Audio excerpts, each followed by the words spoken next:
Boss TV, and today we are having a special interview geared towards improving productivity for SMEs in Ghana. This is because generally our economy is dependent on SMEs. About 80% of our business ecosystem is made up of SMEs, and they employ over 75% of our workforce, and so it's very important. Today we have a special guest, Mr. Essien, who is director of Tigo Business, and he has a lot of experience when it comes to dealing with SMEs. So you share a few tips on how we can be productive and propel the economy to the next level. Mr. Essien, welcome.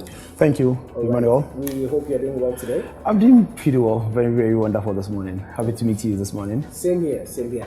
Our SMEs are very important to us. Right. I'm sure they are to you as well, Exactly. Especially Tigo Business, who deal directly with them. Right. What is your relationship with SMEs, especially in Ghana? Well, leading Tigo Business, as you rightly said, director for Tigo Business, most of my customers are SME, and point of correction, we are 90% from the base of companies in Ghana. So I interact with them every day. I've been speaking on a few seminars and guiding few companies on how to increase their productivity, how to focus on establishing themselves very well in Ghana as a good SME company. So when you talk about SME, I think I have a ground in there very well. I'm sure your educational background as well, your training also. So, I mean, yes, I have an MBA in leading innovation and change. So getting companies to change, getting companies to implement innovative services and products is my bedrock. Okay. How would you describe SMEs in the Ghanaian context? SME is basically any company that forms 2 to 50 employees. Okay. SME, and we have SMEs spanning from so many industries. The banking industry, we have the microfinance, we have the ICT, advertising companies, radio station, ISPs. When it comes to the food industry, loads of companies as well, Cocoa King and Co. All of them falls under SME in Ghana. So from 2 to about 50, yes. That you can have startups in Exactly. that category, people who've run their business for some time, Exactly. profitable and all Exactly. of that across all sectors. Exactly. But Right. it's huge. Right. Okay. And in dealing with them, what are the key challenges you find that is confronting their business, either self-induced or because of our business climate or so? Dealing with SMEs for the past 6 to 7 years, 3 major things come to play. The first one is how to put themselves out, how to showcase themselves to the world, how to let the entire world know about them. The second one would be productivity. How to measure productivity is key to measure productivity in the sense that that's what will help you propel. That's what you get to know that I'm at this level, the next week I need to be at this level. And the last one would be customer experience. We don't take our customers serious in that segment or that sector. We don't really pay attention to the needs or to the wants of our customers. We just feel we're doing business and we sell to them.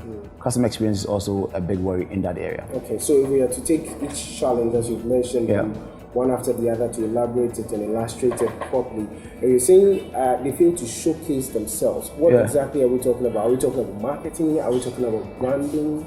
Marketing, branding is critical as well.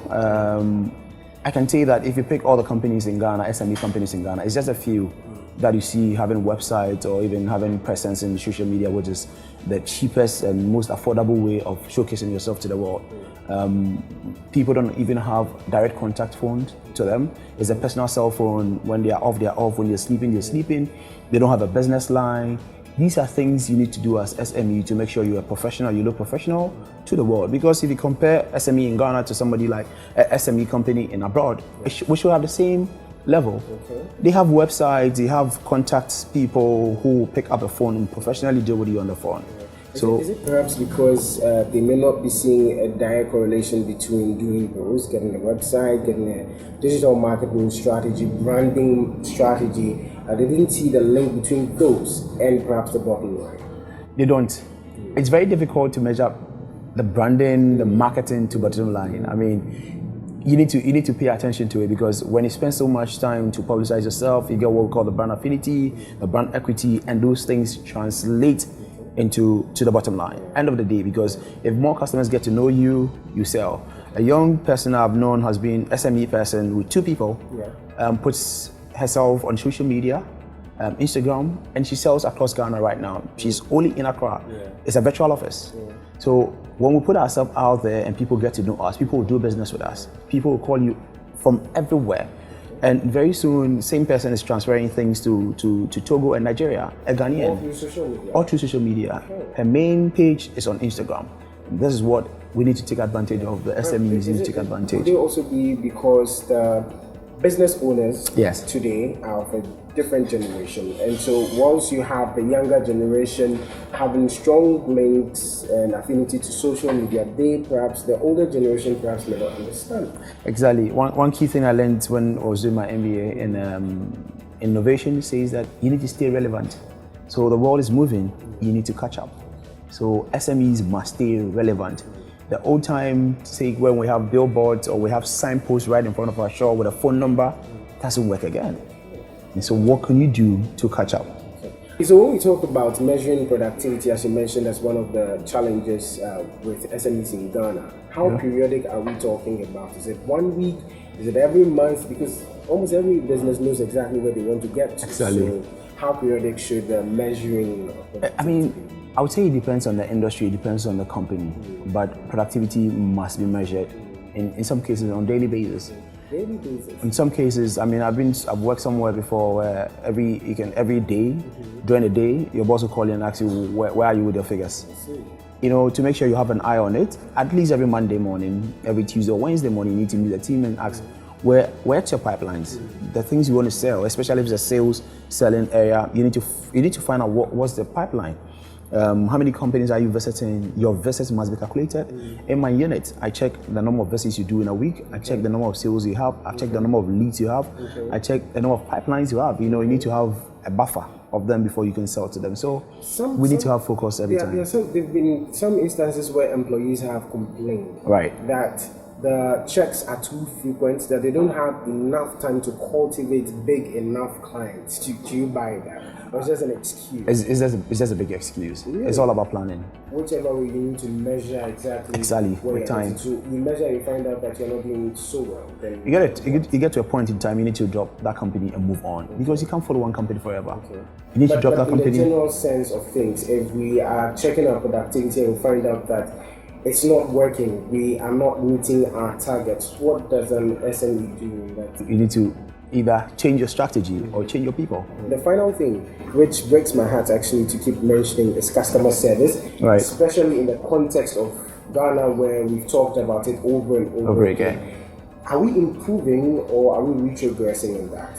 I wouldn't want to beat the companies too much here. I think we're doing pretty well. We're moving up. Another big one is that the customers are also growing. We have the situation where people are returning we have lots of returnees in Ghana. They've tasted European customer service, they've tasted American customer service. So when they come here, they demand for it.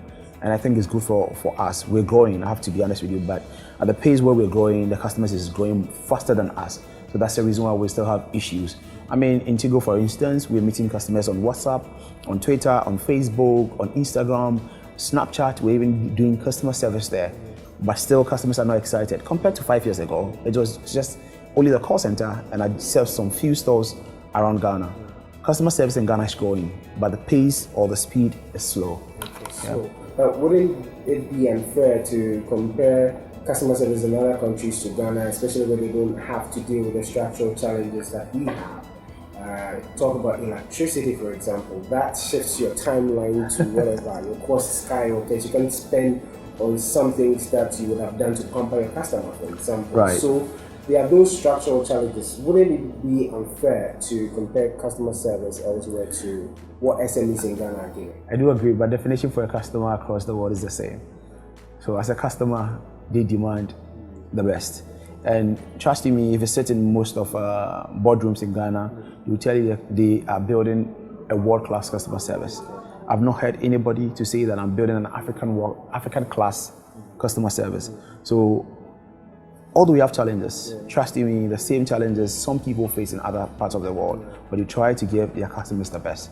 So we also need to yearn and do our best. Let's talk about growth strategy. Yeah. And we call these SMEs the backbone of our economy because if should they scale up, should they grow to become large businesses, that's about 90%, as you said, of our business ecosystem growing, and then our economy also grows. What fundamentally should be the strategy for every SME or any SME in terms of scaling up? I'll give you the big buckets. First is support from the government. If I know that you are supposed to help me, I need to help you. Support system, give them credit facility, guide them. And the next one will be education. Let's expose them. Let them know what is in for them. Somebody in Abosokai thinks that I'm just doing this for me and my family. He or she doesn't know the impact his job has on the country. So we need to educate them and give them support. These are the two big blocks I think will help SMEs grow in Ghana. Okay. Finally, let's talk about Tigo Business. Yes. The competition is huge and it's keen. I mean, all your competitors have a business side to things, and then you are there as well. What is Tigo Business all about? What's the brand about, and then the kinds of services and solutions there? So Tigo Business, we're positioning ourselves to be there for our customers, both corporate, SME, and SOHOs, small office, home office. And the whole idea is to give them solution. We want to give them total telecom solution. So we have packages for our customers. We have mobile services, we have the advanced services or value-added services, we have fixed services, and the last one is ICT, which is data center service as well. Mr. Essien, thank you so much. Thank you so much, Emmanuel. Thank you so much for having you. All right then, sure. All the best.